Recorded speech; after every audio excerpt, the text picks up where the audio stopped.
So today we're going to talk about writing secondary characters. When writers are coming up with a story, they usually spend a lot of time fleshing out the protagonist and the antagonist. But they forget that secondary characters are just as important. To make your script truly shine, all of your characters should be unique. They all should have unique voices. So, what are key things to think about when talking about secondary characters? First of all, they should also have a backstory.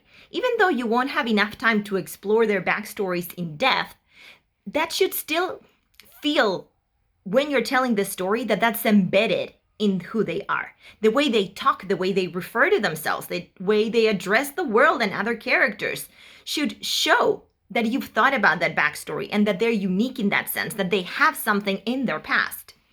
The way they interact with other characters should also be unique. The way, especially they interact with the protagonist or the antagonist, how they reflect things from the protagonist or the antagonist. They shouldn't just be there to be sounding boards.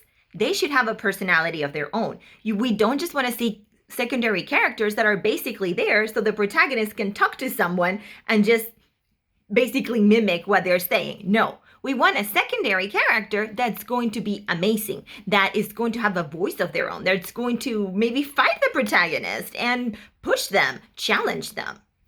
They also should have wants and needs. They should have unique dialogue. They shouldn't talk like every other character. They should speak with a purpose. They should also have a distinct name to themselves so we can remember all of the secondary characters. They should be unpredictable and have maybe a mini arc, maybe a subplot, a point of view, a clear personality, some traits that are unique to themselves. Basically, they should be just as three-dimensional as your protagonist. So when you're thinking about your story, don't just spend time in the protagonist and the antagonist and neglect your secondary characters. They can be just as memorable. Think of television. Characters like Kramer basically became Seinfeld. So when you're thinking about all of the characters in your story, truly spend the time fleshing them out. And that way you'll have a script that will be truly memorable.